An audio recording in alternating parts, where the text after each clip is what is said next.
Today, I'd like to teach you all about TENS, also called trans-electrical nerve stimulation. I will call it TENS for the rest of the video. At the end of the video, you will learn what is TENS, how does it work on a chronic pain, how to use the TENS unit, and the most important secret, how to use it for the effective pain relief.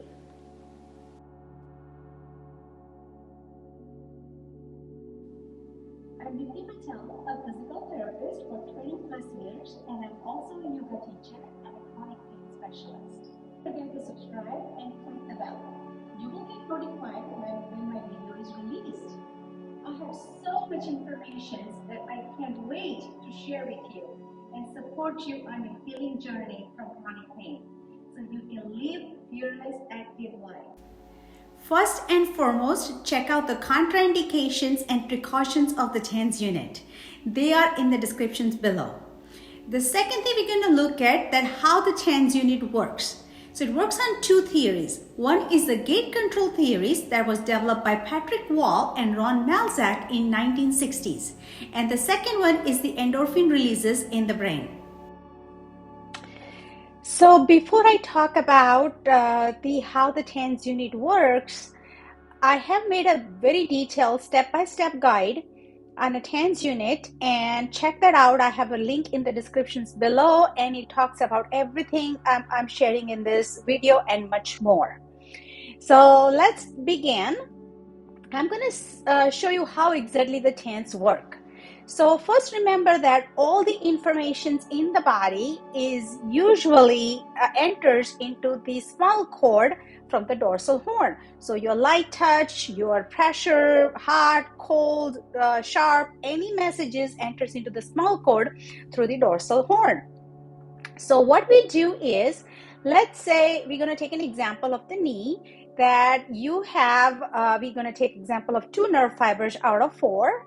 So one is the A beta fibers and the second is the C fibers. Let's say you have pants on, okay? So your pant fabric is touching the skin. So the A beta fibers are taking the information to the spinal cord that, hey, pants on, you have pants on, you have pants on, you have pants on. And let's say you bang your knee to the table and ouch, that hurts. So C fibers take that information that ouch, that hurts to the spinal cord. Yes? So let's understand what happens at the level of the spinal cord. So A beta fibers are, and there is an interneuron which is right here that filters the information. Who can get in and who cannot. What information is very important for a brain to know, and that's how he decides who can enter and who cannot enter. So A beta fibers bombards, hey, your pants on, your pants on, your pants on, your pants on. C fiber says, ouch, that hurts. What do you think? It's a very important information for a brain to know. What do you think? Ouch, right? It hurts. That's a more important information for brain to know. So it stops the A beta fibers. Yeah, brain doesn't need to know you have pants on. So it stops them and the C fibers gets in.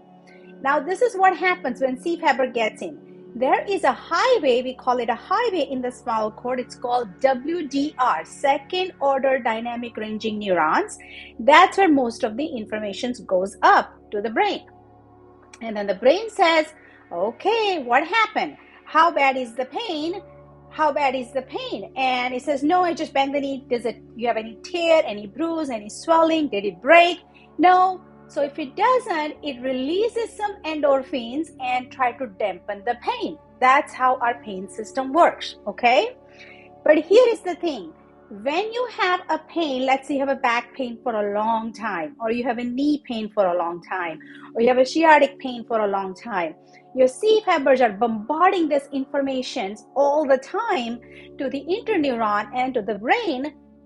When C fibers bombards long enough and hard enough and too much going on, brain says, whoa, whoa, whoa, whoa, whoa, whoa, whoa, I need to know more. I'm not giving you endogenous chemicals to dampen the pain. What if there is something serious going on? Yes?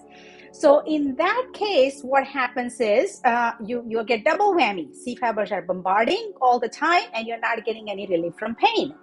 So when you use the TENS machine or a hot pack or a cold pack or a soft tissue massage or a deep tissue massage, There are different informations coming in. It's not like a pans-on. Those are still detailed, deep information that interneurons let it pass through. So that's called a gate control theory. So the gate opens up, so C fiber slows down or even stop, and the interneurons let the other information from the electrical stimulation, TANS unit or a hot pack or a cold pack or the deep tissue massage enter in. So for a few minutes, at least you have a relief in pain. Now, when that happens, the brain says, wow, C fibers stop bombarding for some reasons. So then it starts releasing some of the endorphin, and then you started having a little longer relief. So once you're done using a hot pack or a cold pack or the TANS or a deep tissue massage, you feel good for a little time, right? Maybe a few hours or maybe for a day or two.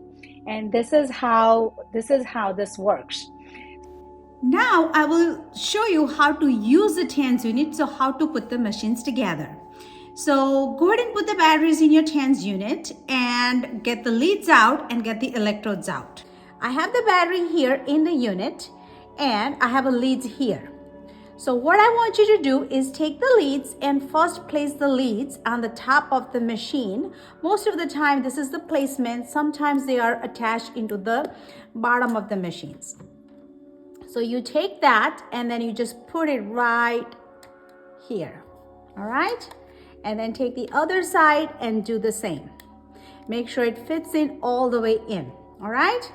Now take the ends of this leads right here and I want you to put these electrodes into the leads.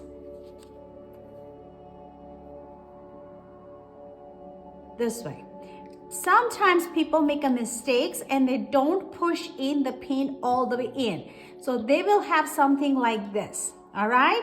What happens is when you have a TANS machine on and the electricity is running there, it will cause the zip and a zap from that. So do not, make sure you push it all the way in and there is no metal left exposed here, all right? So get all the four sides in. Now the electrode placements. So when it comes to the electrode placements, there are few things you want to keep in mind. First thing is, make sure there are 2 fingers gap between each electrodes. So if you take this electrodes, make sure there is a 2 finger gap between each electrodes, okay? Number 2, never put the electrodes on the bony prominence. So whenever there is a bone protruding out there, don't put it on the top of the bone. And there are other sensitive areas like a groin areas or where you have too many hairs or on the carotid part or right on the top of the heart or the underarm areas. So wherever we have an extreme sensitivity, do not put it there. Other than that, you can be very creative on putting the electrodes wherever you are hurting. So for example, if you're hurting in the lower back, you can put the electrodes right behind the back right here. The one can go in your butt cheeks and then one can go in the back of the leg. You can also put the electrodes placed where they belong. You can come back down to the machine.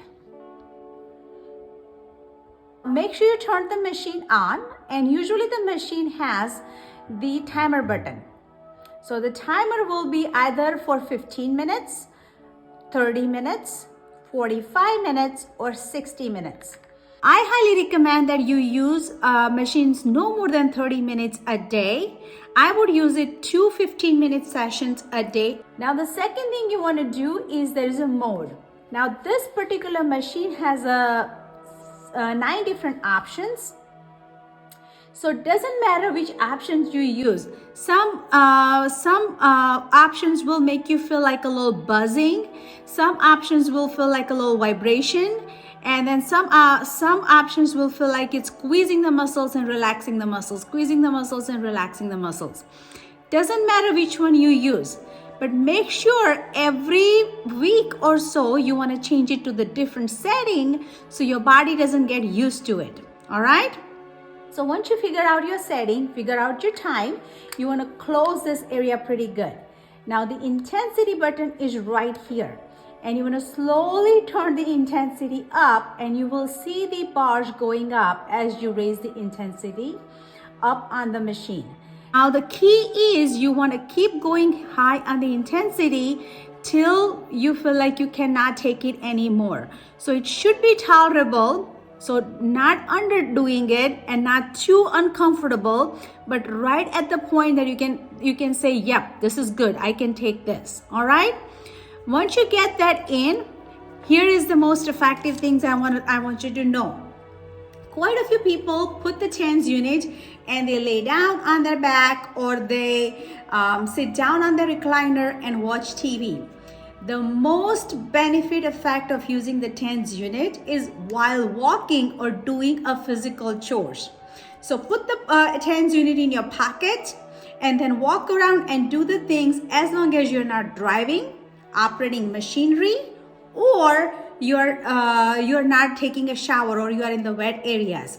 Other than that, you can use the TENS unit while doing your activities, and it will be most effective treatment. Now, when you're done using a TENS unit, I want you to wrap it up this way. So do not take out the whole thing like we did before. So take a little slack on the cables and you're going to wrap them around the machine. And then get those electrodes, and you put these electrodes into the bag. A lot of people have a mistake that they don't put it on the plastic and they stick to each other and create a mess. You want to put them back on this plastic, and you do want to put this inside the Ziploc bag so there is no dust and the hair follicles or anything gets in. And that way it will help, it will stick long time. The other thing, keep in mind that this electrodes can only stick up to 8 or 10 times, and then they don't stick it anymore. Do not keep reusing them after 10 times or so. Even with some people will put the water on or so. Don't do that, because you're not getting enough effective electricity through the pads if you keep reusing them over and over again.